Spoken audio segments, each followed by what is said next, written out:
O programa que você vai assistir agora é uma entrevista com Geraldo Campetti, vice-presidente da Federação Espírita Brasileira.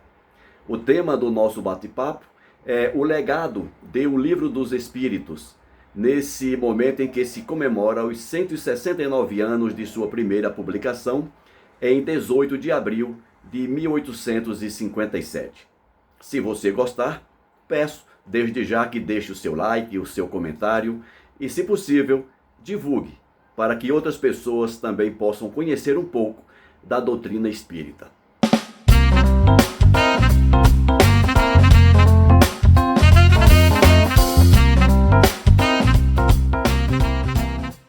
Geraldo, seja bem-vindo mais uma vez ao Comunhão Inspira. Muito obrigado, querido Ricardo. Obrigado, Wagner. Obrigado a todos que estão aqui presencialmente e que estão também acompanhando, né, pela rádio, pela TV Comunhão. Uma satisfação estarmos juntos. Agradeço a gentileza do convite e para tratar de um tema tão importante, né, Ricardo? É verdade, Geraldo. É. Pois é, Geraldo, todo mês a gente, eu, a Flaviana, o Wagner, a gente fica tentando buscar alguém para trazer, que possa contribuir com informações, com algumas instruções que nos esclareçam, que ampliem o nosso horizonte de conhecimentos sobre a doutrina espírita, tudo isso em função das nossas reflexões sobre o nosso processo evolutivo. E eu acredito que, como espíritas, conhecer as bases intelectuais, morais, que dão sustentação a todo o edifício espírita, é mais do que um direito, é uma necessidade nossa. Então, Com nesse mês certeza. em que se comemorou o aniversário do Livro dos Espíritos, pensamos em trazer alguém para falar sobre esta obra monumental da humanidade e nós lembramos de você. Por que não o Geraldo? Vamos trazer o Geraldo para o Geraldo nos favorecer com a sua presença e com o seu conhecimento sobre a doutrina e sobre o Livro dos Espíritos. Gratidão pela caridade da lembrança. Então, para começar o nosso bate-papo, Geraldo, quem é o autor de O Livro dos Espíritos? Pode até parecer uma pergunta desnecessária, Sim. mas a gente sabe que um programa como este, ele não chega apenas aos espíritas, àqueles que já conhecem, pensando também naquelas pessoas que estão tendo o primeiro contato com a doutrina agora. Uhum. Quem é o autor de O Livro dos Espíritos? Então, é tão interessante, né? Porque o próprio título, O Livro dos Espíritos, a gente vai ver então que o próprio nome já diz quem são os autores, são os espíritos. É uma revelação espiritual com um conjunto de estudiosos, pesquisadores, historiadores, educadores, filósofos, enfim, que ditaram esta obra, trouxeram as respostas às perguntas que foram formuladas. Então, é uma obra que vem da espiritualidade. Mas, evidentemente, para que ela pudesse se materializar aqui na Terra, ela precisa do autor, que é o autor pessoa física, com registro civil. Então, naturalmente, esse autor é Allan Kardec.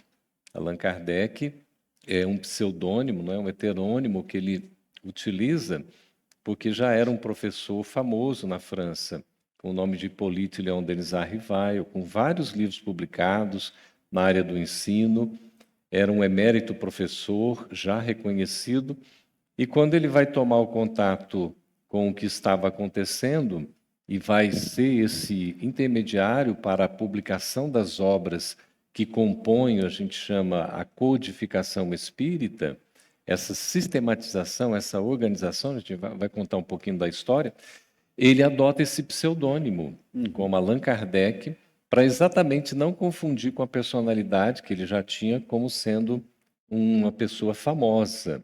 A gente já nota aqui, Ricardo, uma coisa interessante, a humildade de Allan Kardec.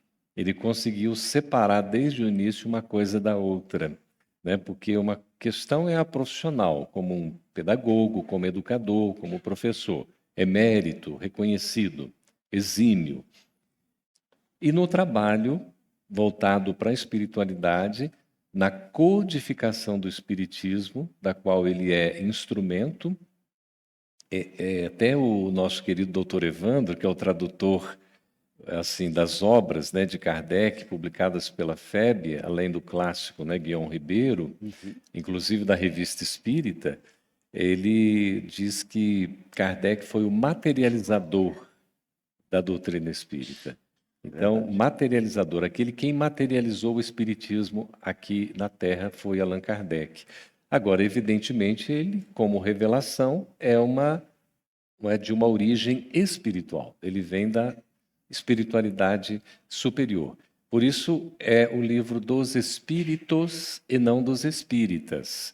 Não somos nós espíritas quem somos autores desta obra, são os espíritos, e Kardec, Allan Kardec, a gente pode dizer que é o autor, quem materializou a obra aqui entre nós. Excelente, Geraldo. E a tua fala acabou me lembrando uma outra questão que eu acho que vale a pena ser comentada. Em função de o livro ser dos espíritos, surgiu o espiritismo. Por que nós ainda chamamos algumas vezes de kardecismo? Se o livro fosse do Kardec, se a doutrina fosse do Kardec, aí faria até sentido a gente chamar de kardecismo, né? Você quer comentar alguma coisa sobre? Quero. A sua pergunta é muito oportuna, eu agradeço né, você fazê-la, porque é tão interessante, quando a gente coloca esse sufixo ismo, por exemplo, né, espiritismo, ismo é um sufixo, que significa sistema. Então, espiritismo é o sistema do espírito, materialismo é o sistema da matéria, kardecismo é como se fosse um sistema de Kardec. Mas veja, é tão interessante que Allan Kardec, em nenhum momento, ele se coloca na posição de fundador, de criador. Ele nunca fundou, nunca criou, mesmo porque o Espiritismo não é uma seita, é uma doutrina.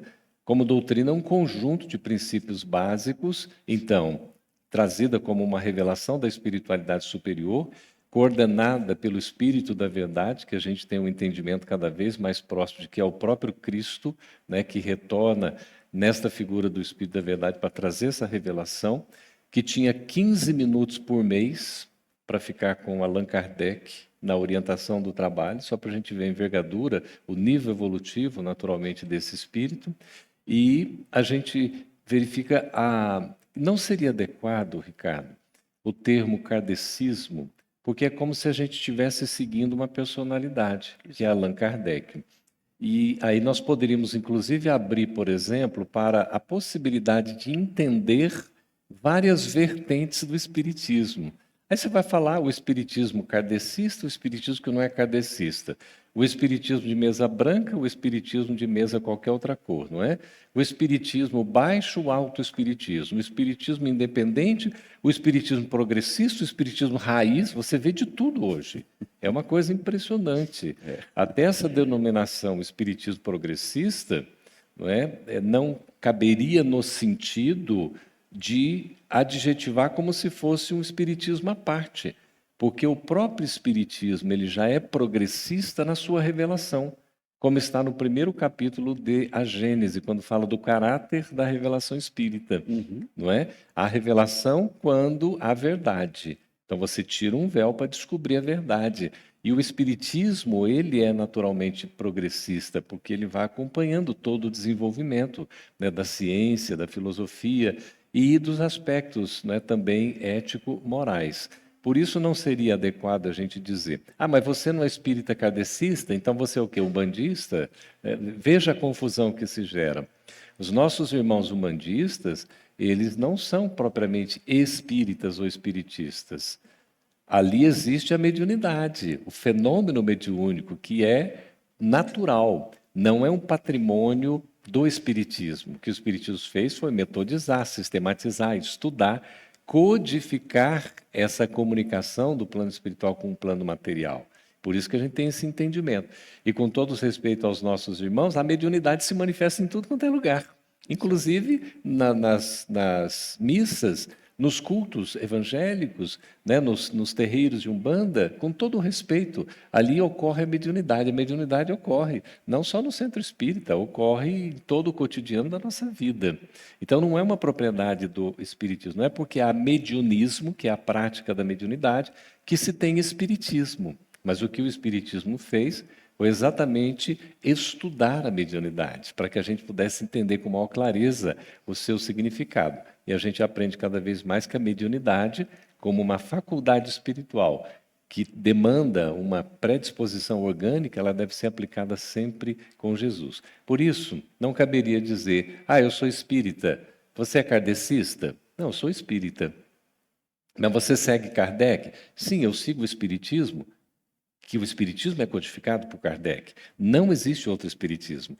Eu vou dizer uma coisa para vocês que é interessante, rapidamente, Claro. que o censo que foi realizado recentemente, houve assim o pessoal preocupado, né, porque antes os declarados espiritistas agora diminuiu, houve uma queda. Se a gente for avaliar o percentual de queda praticamente que teve nos espíritas declarados, é exatamente ou muito próximo o percentual de declarados umbandistas ou de outras, né, crenças afrodescendentes. É uma coisa impressionante, porque à época do censo penúltimo não havia abertura para a classificação de você se identificar, né, como, por exemplo, né, de uma religião afro, o que é muito interessante que se faça a identificação, como agora nesse último censo foi feito.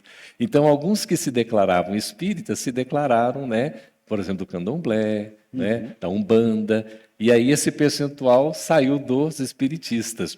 E outra explicação que se tem é que os espiritistas, na verdade, declarados, eles não são propriamente só aqueles que frequentam. O nosso entendimento, acompanhando o Elahá, que é estatístico e que fez uma interpretação, o Jorge Elahá, muito boa, é de que aqueles que se declararam espíritas, na verdade, eles são trabalhadores. Eles já estão trabalhando na casa espírita. Excelente esse levantamento, né, histórico que a gente precisa fazer. E eu queria, se que você me permite, Geraldo, pensar duas colocações da tua fala. O primeiro com relação ao mediunismo, né, aos nossos irmãos de outras matrizes religiosas. No livro O Espírito e o Tempo, se não me engano, do Herculano Pires, ele fala sobre isso e ele conceitua muito bem mediunidade e mediunismo. Né?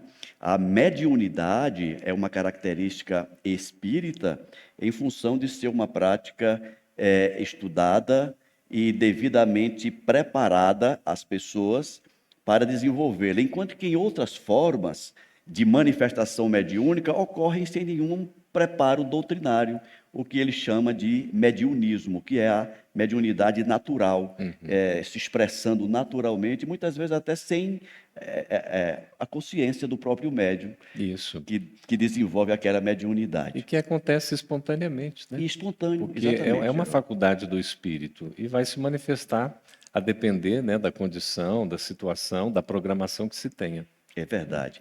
E a outra colocação é com relação a essa palavrinha que aqui e acolá dá um ruído, que é o progressista. Né? Há de se considerar também o conceito em que foi utilizado pelo Kardec quando assumiu deu essa definição, digamos assim, que o Espiritismo é uma doutrina progressista, no sentido de progresso, de seguir a evolução dos tempos, a evolução da ciência, da filosofia e as consequentes as consequências de ordem moral e religiosa. Exatamente. Eu queria pegar um gancho aqui, Por Ricardo, favor. porque teve um detalhe que eu não coloquei que é extremamente relevante. A única adjetivação que Allan Kardec, o codificador do Espiritismo, adota, lembrando, gente, que codificador não é fundador, é diferente. Codificador é aquele que organiza, que sistematiza, que metodiza, que compila. Fica mais claro? Né? Então, é aquele que organizou esse conjunto de informações num trabalho missionário esplêndido, com uma capacidade maravilhosa de disciplina, de organização, de perseverança, não é? De ter um resultado assim que pudesse ser didático para a gente compreender. A única denominação adjetivada que Kardec utilizou para o Espiritismo foi... Vocês sabem qual é, gente? Espiritismo... Olha só, né? Espiritismo cristão. E lá no Evangelho segundo o Espiritismo, há a mensagem que diz exatamente que o verdadeiro espírito e o verdadeiro cristão são uma e só coisas. É no sentido de que você tem os princípios morais e éticos. É claro que, no sentido genérico, o espiritismo é espiritualista, por isso que quando a gente vê aqui na abertura do livro dos Espíritos, logo que você abre assim, na chamada folha de rosto, a primeira palavra que vem é uma expressão chamada filosofia espiritualista. Por quê? O Espiritismo, aqui você tem no livro dos Espíritos todo o arcabouço filosófico, a base, os princípios, todo o desenvolvimento da fundamentação do Espiritismo, como essa revelação que vem da espiritualidade, espiritualista, porque acredita em algo que vai além da chamada matéria, que sobrevive à chamada morte. Mas na sua especificidade é espiritismo, porque toda doutrina ela é espiritualista, doutrina cristã. Toda religião é espiritualista, porque acredita na vida depois da morte, acredita que o espírito é imortal, a gente sobrevive então a essa passagem. O que diferencia uma religião da outra é como se explica o estado deste ser, desta alma, desse espírito, para onde ele vai, no nosso entendimento, no plano espiritual.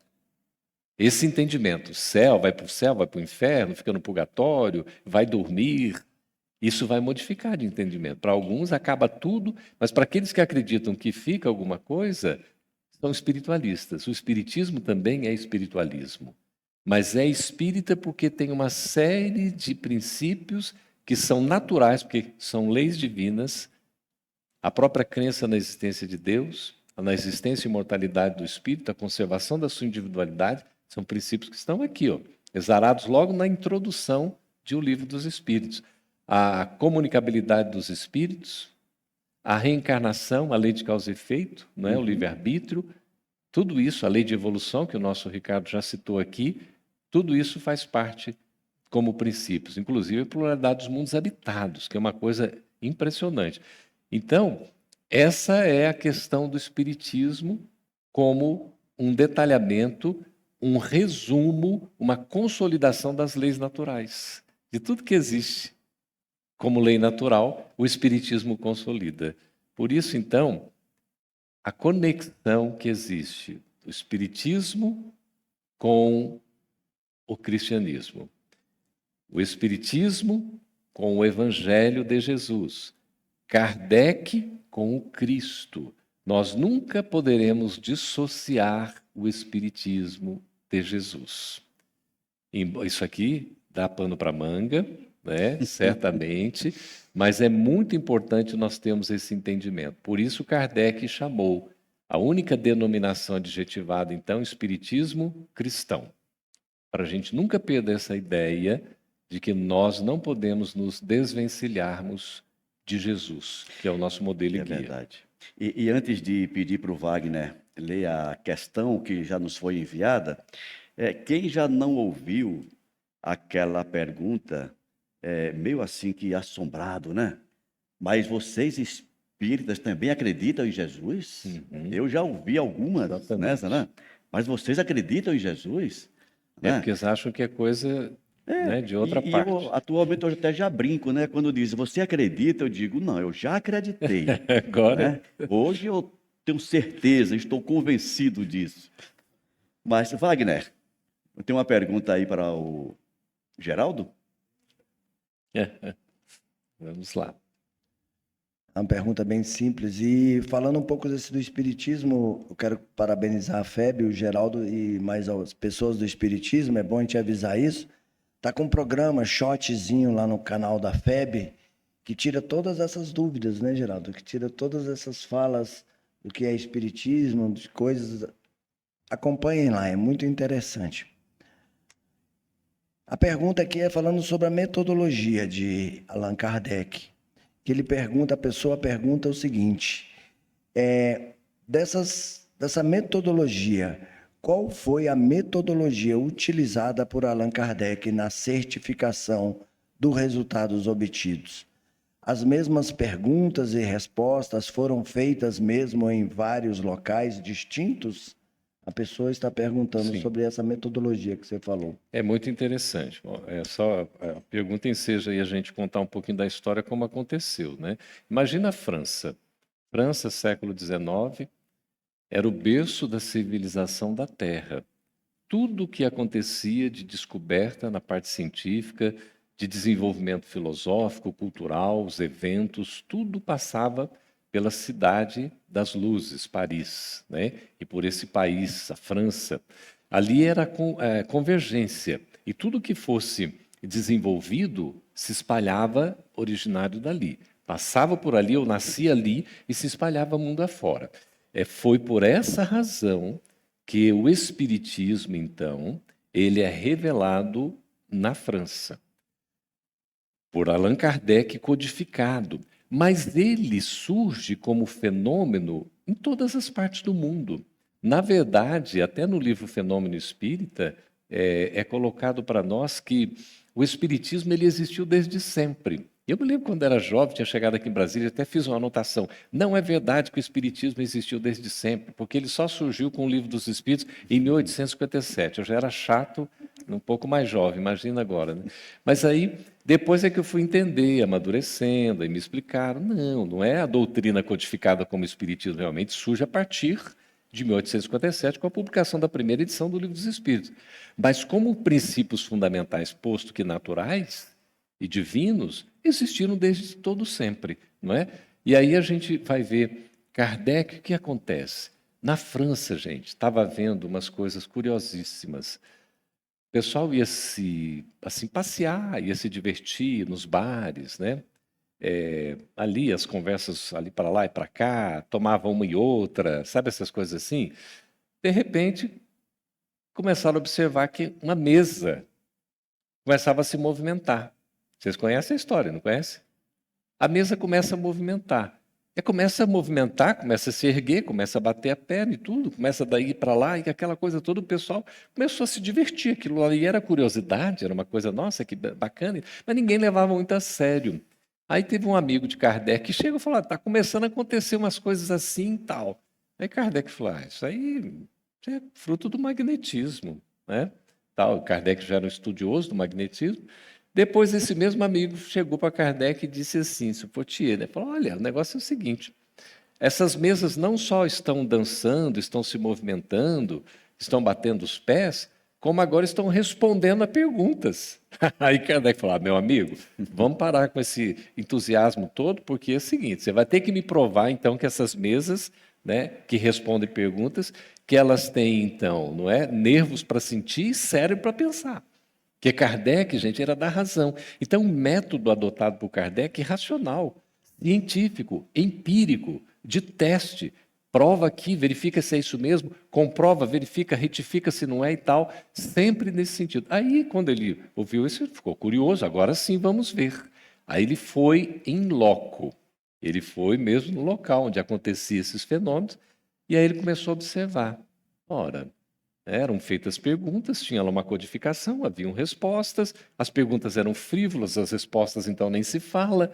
Aí Kardec falou: já que está respondendo, vamos aqui fazer umas perguntas diferentes. Ele começou a fazer pergunta então de cunho científico, moral, ético, né, histórico, artístico, mais cultural. E aí você via assim, que quem estava respondendo aquelas perguntas antes, por exemplo, se eu vou ganhar loteria, será que eu vou casar bem, né? Me arruma aí uma parceira, um parceiro que me dê tranquilidade na vida, aquelas coisas de interesses assim, que não eram propriamente, né, de um esforço do indivíduo. Kardec começou a fazer pergunta séria. Quando ele começou a fazer pergunta séria, até que quem estava respondendo tentou responder, mas não deu conta. E aí ele percebeu então que, na verdade, a mesa era apenas o quê?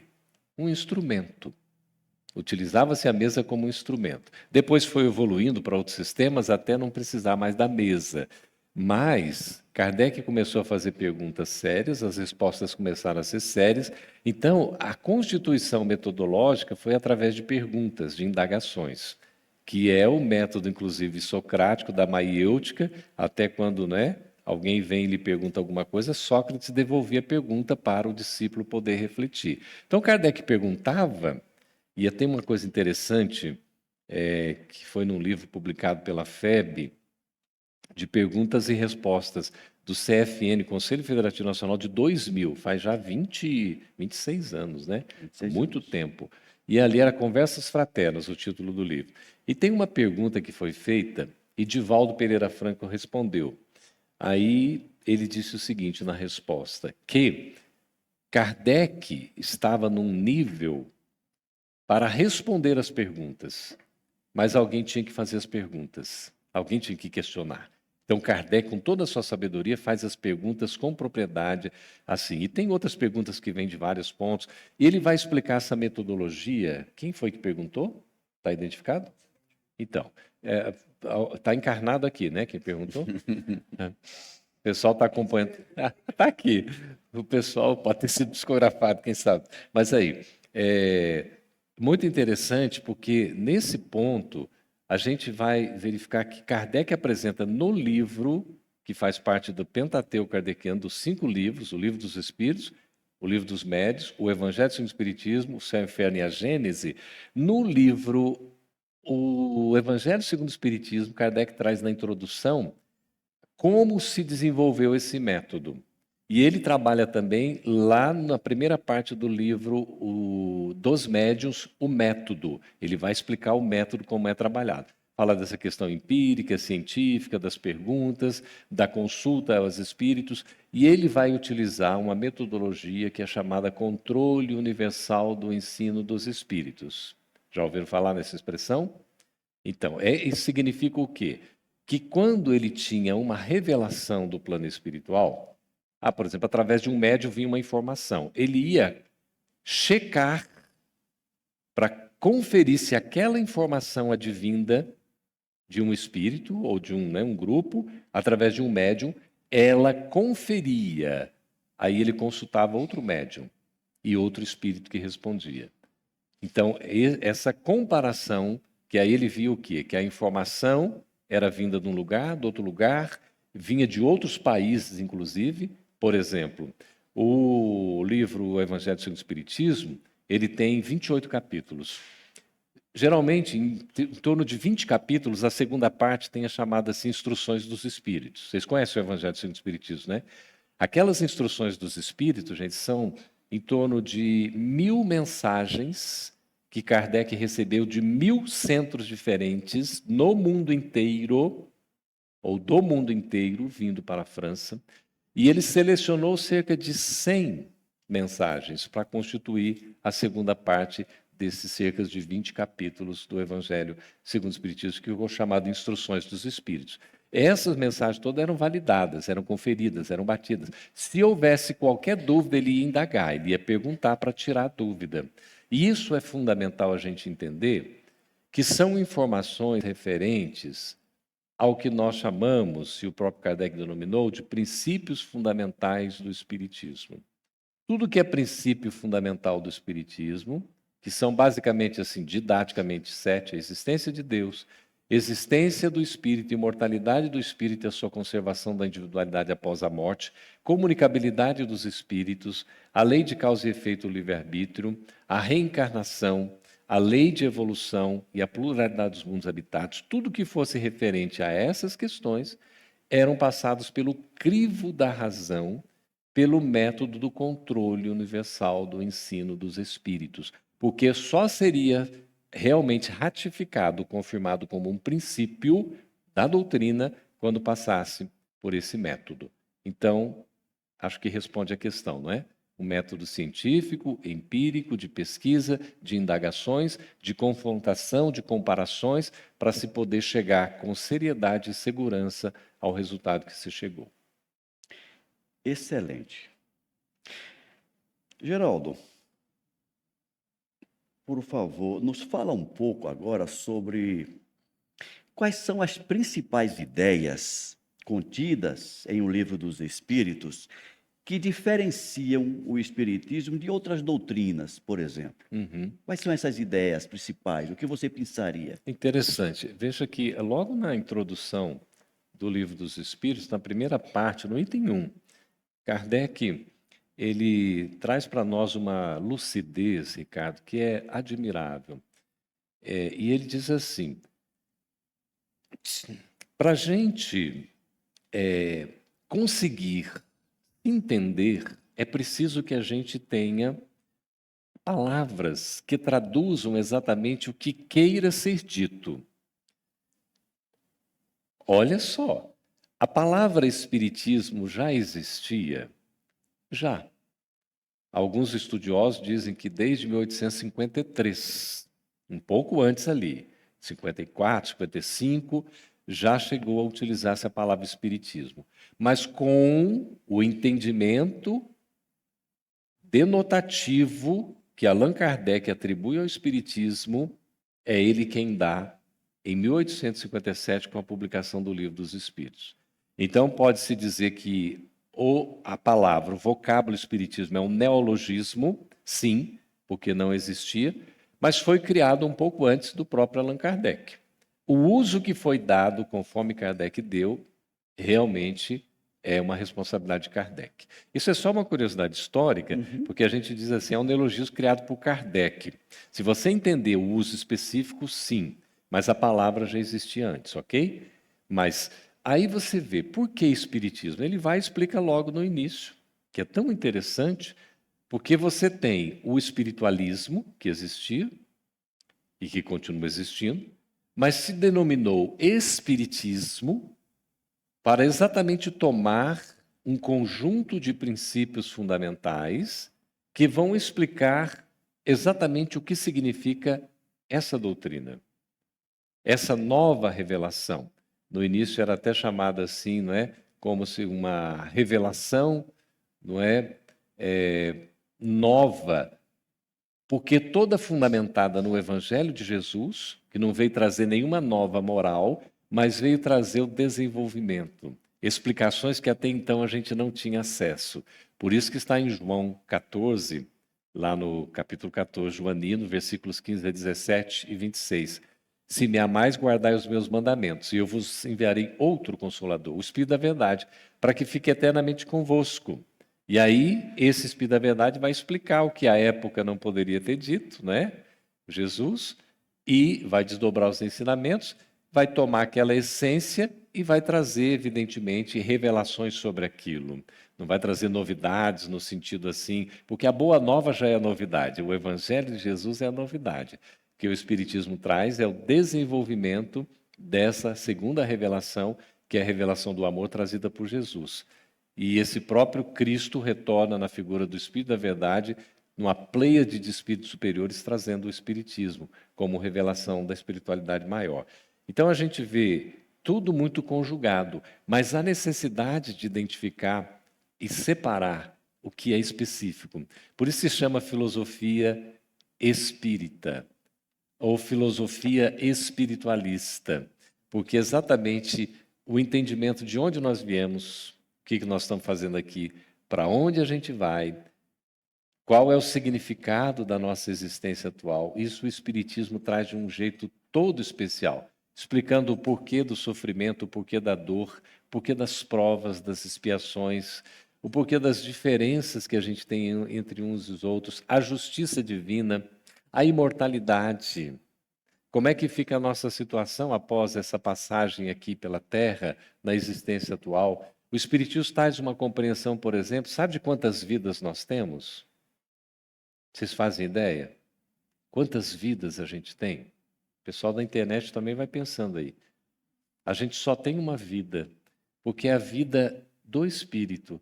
Quando Deus nos criou, Deus, além de nos ter concedido a vida, Ele também nos deixou o maior legado, a maior herança que a gente poderia ter, que é a imortalidade. Deus nos criou e nos legou o dom da imortalidade, ou seja, somos imortais.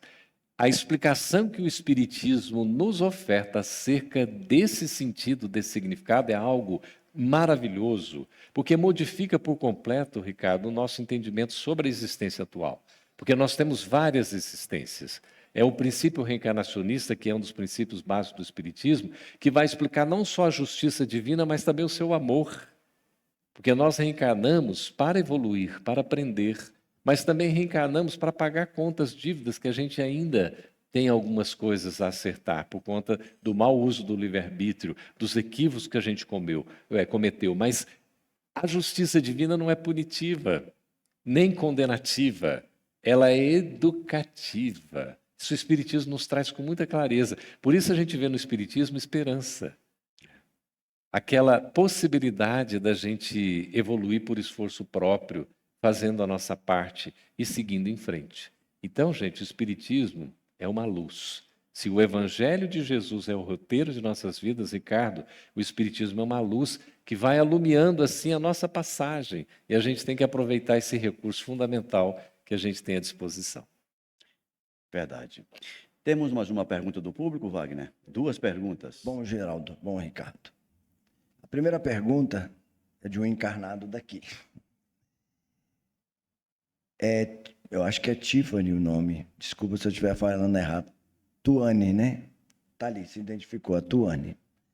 Para quem está começando na doutrina, qual a dica / metodologia você indicaria para o estudo do Livro dos Espíritos, já que é o pilar da doutrina espírita, da doutrina, ponto de partida? A pergunta é essa. E a do chat, ela é bem interessante também. A pessoa está perguntando, que sabe que é difícil para você responder, mas por que o Livro dos Espíritos ele veio primeiro do que o Evangelho, segundo o Espiritismo? Perfeito. Se você conseguiria essa conexão com Kardec aí para responder. Ótimas perguntas. Bom, o livro inicial, para a gente começar, uma vez eu escrevi sobre isso e coloquei que era o Livro dos Espíritos. Aí me criticaram bastante, porque Kardec falou que era o que é o Espiritismo. Então fiquemos com Kardec, não é? O que é o Espiritismo, gente? É um livro de entrada, é um livro relativamente fácil da gente entender, é um diálogo com 3 personagens, um é o crítico, um é um padre, o outro é o cético, né? Aquele que não acredita e tal, é muito interessante. E Kardec vai explicando. E ali estão os princípios fundamentais também, chama-se o que é o Espiritismo. Para você que está começando, eu sugiro, se possível, frequentar uma casa espírita, assistir palestra, tentar, por exemplo, frequentar um estudo. Aqui a comunhão tem vários grupos de estudo, né? A FEB também tem, casa espírita, mais perto da sua casa, onde for, você pode ver que vai ter o estudo. O estudo em grupo, estudo sistematizado da doutrina espírita, né? É fundamental, porque aí a gente vai aprender em conjunto, porque outros podem ter as mesmas dúvidas que eu tenho, não é, Maria Clara? E a gente vai conversando. Da juventude, por exemplo, tem a evangelização da criança, a evangelização do jovem, tem o ESG, depois tem o estudo aprofundado, tem o estudo e prática da mediunidade, não é? Tem o estudo das obras básicas. A FEB oferece, a comunhão também, né? Você não precisa nem fazer matrícula, ali a depender de como for, na FEB você chega lá, então, no dia que tem aquele estudo, você participa. Então, você vai aprendendo. Agora, além desse estudo coletivo em grupo, é importante também fazer a leitura individual. Então, criar um hábito, por exemplo, de estudar pelo menos 15 minutos por Kardec. Por dia, estudar Kardec, 15 minutinhos. Leia. Aí pega um livro, pega o que é o Espiritismo, leia, do início ao final. Depois pega o Livro dos Espíritos, que é de perguntas, está muito difícil e tal. A Emmanuel foi tão gentil, e a espiritualidade, outros, né, espíritos, que ditaram a Chico Xavier uma coleção chamada Estudando a Codificação. Então, por exemplo, tem o Religião dos Espíritas, né, dos Espíritos, tem o Justiça Divina, tem também o Estude Viva. Cada um desses livros vai explicando um livro da codificação, para facilitar o nosso entendimento. Claro que facilitar algumas partes, né? Então, é perfeitamente compreensível. Comece pelo começo, pela base. Comece estudando Kardec. Ah, eu li um livro ali, me chamou a atenção. Ótimo. Chamou a atenção o romance, você gostou, tem um princípio básico. Vai verificar como é mesmo na fonte original. Né? E aí você pode estar estudando em grupo na casa espírita, ou estudando individualmente em casa, ou somando uma coisa a outra, ok? Agora, quanto a essa pergunta, né? Que assim, por que o Livro dos Espíritos é o primeiro? Porque ele é a obra que abre a codificação espírita. E o Livro dos Espíritos, gente, tem 1019 perguntas na segunda edição definitiva, porque a primeira, de 1857, tinha 501 perguntas. Exato. Depois, em 1860, Kardec publica a segunda edição, totalmente revisada, ampliada, corrigida, não é? Com 1019 perguntas, mais que dobrou, né, em termos da quantidade de perguntas. E é dividido em 4 partes. Olha que interessante. Tem uma introdução belíssima, um prefácio assim do outro mundo, realmente, porque é editado pelos espíritos, não é? E aí tem uma conclusão espetacular, assim, tudo assim, cientificamente. Estou falando as palavras assim, mas é tudo muito fundamentado. E as 4 partes, a primeira, a segunda, a terceira e a quarta. Olha que interessante. A segunda parte, gente, deu origem ao Livro dos Médiuns. A terceira parte deu origem ao livro O Evangelho segundo o Espiritismo. A quarta parte deu origem ao Céu e Inferno. E a primeira parte é a Gênese. Então, por isso que tinha que ser o primeiro livro, porque ele é o arcabouço de tudo mais. Ele é o pilar, ele é a base fundamental. Daqui surgiu os demais 4 livros, formando o chamado Pentateuco Kardeciano, os 5. Por isso que esse tinha que ser o primeiro. E quando ele foi publicado, foi um impacto, Ricardo, impressionante. Você imagina a França, né? Paris cultural, século das luzes, aquela coisa toda ali, né? A questão de pesquisas e tal. E aí você vê como é interessante. Surge o livro, eram publicações assim, em torno de 800, 1.000, 1.200 exemplares, esgotou, teve que fazer outra tiragem, depois outra tiragem e tal, até chegar uma segunda edição definitiva, né, que é essa que a gente tem as traduções atualmente. E eu quero trazer para vocês aqui, aproveitando o tempo, que a gente vai hoje, né, como tem esses livros de Emmanuel e de outros espíritos, traduzindo um pouquinho mais para o nosso entendimento, a FEB lançou um selo, FEB Jovem, e fez uma parceria aqui editorial com a Folhinha Espírita, e publicou 101 curiosidades sobre a Gênese, que é o 5º livro. Depois nós vamos publicar 101 curiosidades sobre o Céu e o Inferno, ou seja, nós vamos publicar de trás para frente. E é aqui para o jovem. Como a gente é jovem, não é? A gente vai aprendendo. Olha só aqui uma pergunta, por exemplo, sobre a teoria da presciência, não é? Ou rola spoiler do futuro? Ou está tudo no modo jogo aberto, mas com missões probabilísticas? Aí vem a questão. O universo tem spoiler liberado? Dá para prever o futuro? Kardec responde. Depende. O futuro não está 100% escrito como um roteiro fixo, mas certos efeitos são previsíveis quando decorrem de causas já existentes. É tipo olhar uma fila de dominós. Se alguém mexer, dá para saber como vai cair.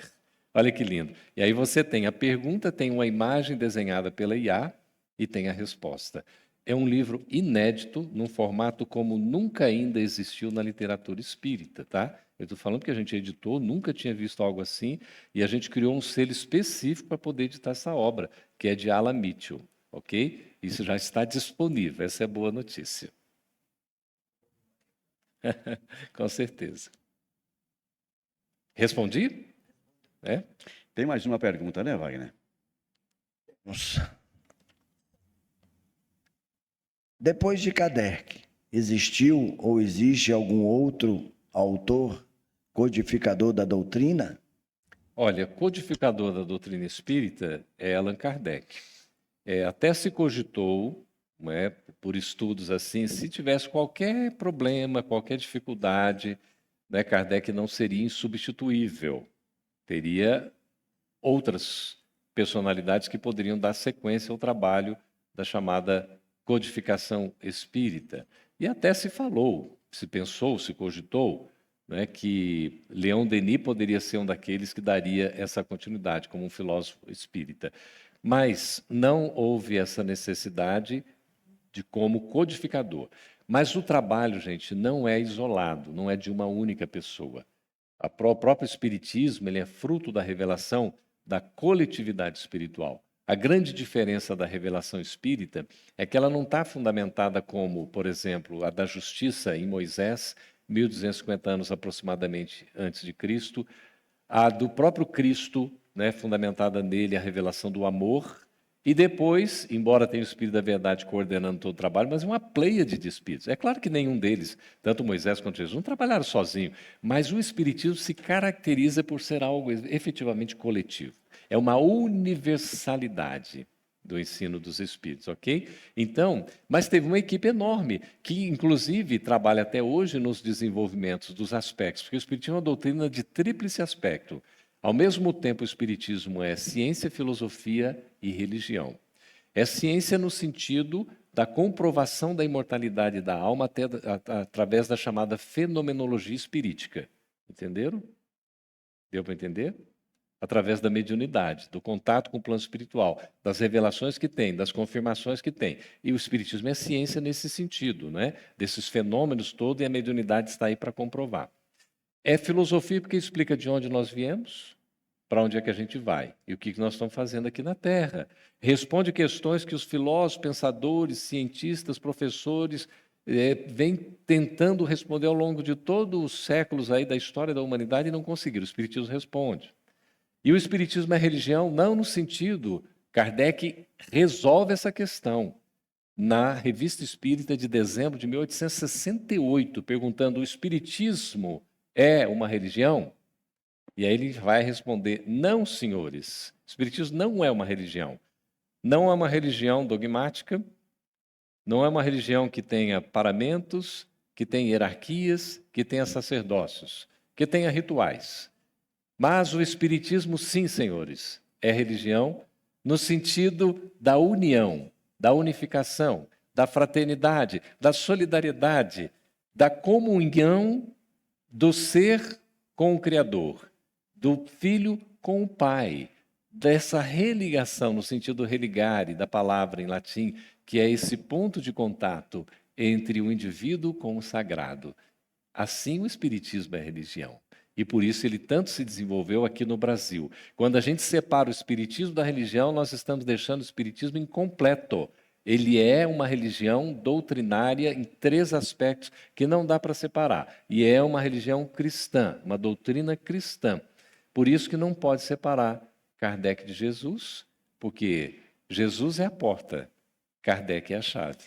Sabe onde é que está essa resposta? Esse esclarecimento? No livro Opinião Espírita, no 2º capítulo, uma mensagem de Emmanuel, na psicografia de Chico Xavier. O livro também é psicografado por Valdo Vieira, ditado por André Luiz. São os 2 espíritos e os 2 médios. Esta mensagem, especificamente do capítulo 2º, Emmanuel ditando a Chico Xavier. Jesus, a porta. Kardec, a chave. Por isso é muito importante a gente ter essa conexão e nunca perdê-la. Ficou respondido? É interessante, né, Geraldo, essa questão que você trouxe das 3 faces da doutrina espírita, e ela é a base para aquela proposta do Kardec da fé raciocinada, né? Exatamente. Porque se, do ponto de vista apenas religioso, é uma fé dogmática, é uma fé pouco refletida. Isso. E essa sequência que o Kardec dá, quando ele conceitua o Espiritismo em ciência de observação e filosofia com consequências morais, não foi por acaso que ele deu essa sequência. Tudo começa com a compreensão, com a ciência, com o entendimento. Isso. Né? A partir da busca da compreensão dos fatos, isso te favorece a reflexão, que é a filosofia. E a consequência das reflexões é a mudança de comportamento, que é o que vai nos religar com o Criador. Exatamente. Que eu já...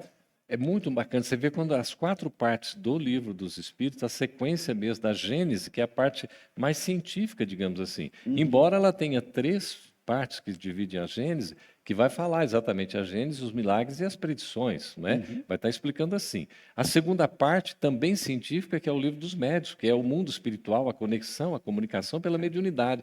A terceira parte é que vai entrar no aspecto ético-moral, que são exatamente as leis morais. Aí Kardec tem todo o cuidado de publicar o Evangelho segundo o Espiritismo, vem como 3º livro, gente, porque tinha que fundamentar a filosofia, a ciência, para depois trazer os princípios ético-morais no sentido da religião. Kardec tem todo o cuidado de não chamar de religião durante um bom tempo, mas vai esclarecer pouco antes dele desencarnar, porque é na publicação da revista de dezembro de 1868. Aí vai surgir a quarta parte, que é exatamente, aí sim, mais enfaticamente, quando vai falar da justiça divina, que é o céu e o inferno.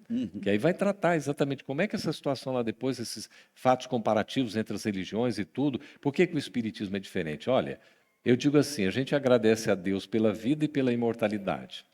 A gente agradece a Jesus pelo planeta Terra, que ele co-criou com Deus, e o seu evangelho, que é o roteiro de nossas vidas. E a gente agradece a Allan Kardec por ter codificado o Espiritismo e de nos ter deixado o legado da fé raciocinada. Porque no Espiritismo, a fé não é só uma questão de crença, de esperança, de confiança, de perseverança. A fé é uma questão de certeza. Então, no Espiritismo, a gente diz assim: eu acredito, eu sei, não mais como uma petulância de que eu sou arrogante, orgulhoso, não. É no sentido da certeza que nós temos. Por isso, a fé, segundo o Espiritismo, e está em O Evangelho segundo o Espiritismo, capítulo 19, quando fala da fé que transporta montanhas, a fé é a certeza de se alcançar o que se espera. Esta é a fé raciocinada, que fé inabalável só o é, aquela que pode encarar face a face a razão em todas as épocas da humanidade. Isso está lá no capítulo 19 também, que Kardec leva para o frontispício da obra, colocando como epígrafe. Tamanha a importância da ciência, da filosofia, mas sem esquecer desse aspecto religioso, porque quando alguém pergunta para mim se o Espiritismo é religião, como a gente tem um conceito claro do que é religião, é sim religião. Mas aí você explica para não ter confusão. Não restar dúvidas, né? Isso. Wagner, você... A pessoa só está perguntando se você pode repetir o nome do livro que você cita. Está perguntando aqui do nome do livro que você citou, que foi psicografado por Chico Xavier e Valdo Vieira. Assim, Opinião Espírita é um livro de Emmanuel André Luiz, psicografado por Chico Xavier e Valdo Vieira, publicado pela FEB Editora em parceria com a Comunhão Espírita Cristã, lá de Uberaba, que é o centro e a editora, Centro Espírita e a Editora Espírita que Chico fundou quando saiu de Pedro Leopoldo e foi para Uberaba. A FEB tem publicado, gente, vários livros em parceria com algumas editoras, como o Centro Espírita União, não é? É também o Grupo Ideal Espírita, a Comunhão Espírita Cristã, a União Espírita Mineira, né, o ID. Tem várias editoras que a gente publica obras em parceria, resgatando as obras de Chico Xavier, que é extremamente importante, né, Ricardo? Pessoa agradeceu. Perfeito. O nosso tempo acabou, gente.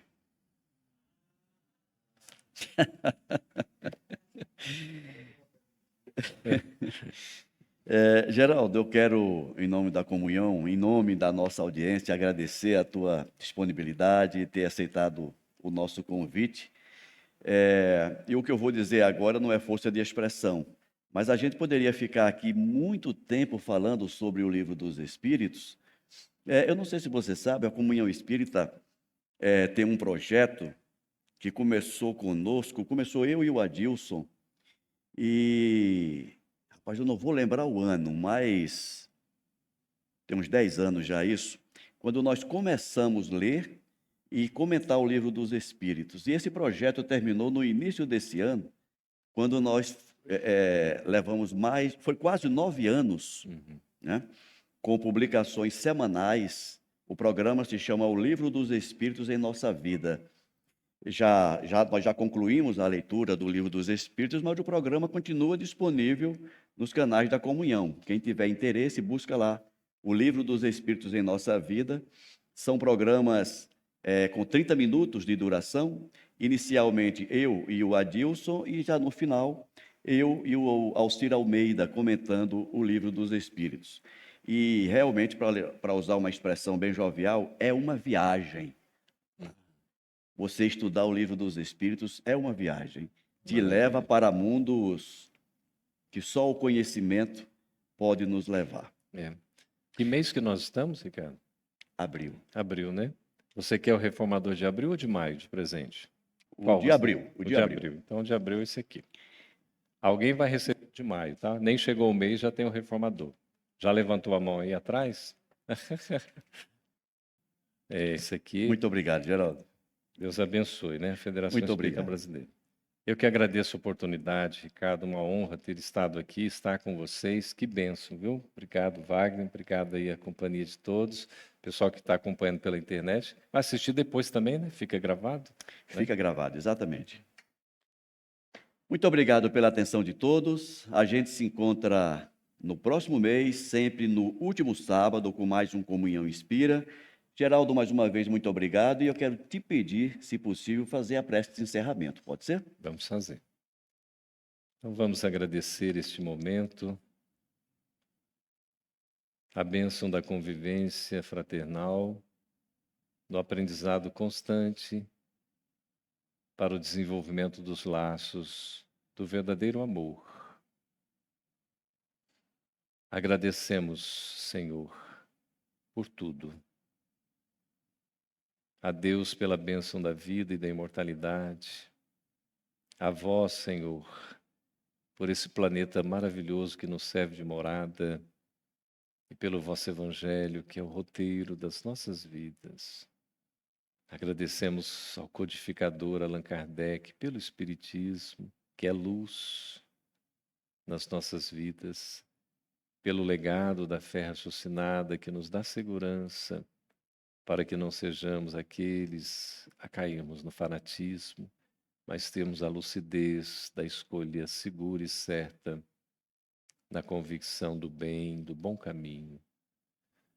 Ah, Jesus, obrigado, Senhor. Obrigado, amigos espirituais, queridos e queridas benfeitores e benfeitoras, por toda a assistência que temos recebido. Abençoai Maria, mãezinha de todos nós, os nossos irmãos e irmãs aqui presentes e os que nos acompanham pelas redes sociais, para que estejam bem assistidos, amparados, assim como seus familiares. Por isso, Senhor, também oramos pelos nossos entes queridos, parentes, amigos, irmãos, colegas, conhecidos.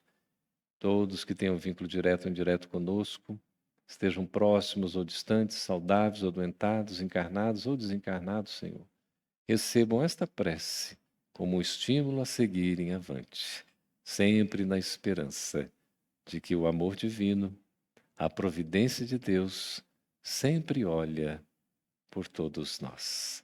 Gratidão, Senhor.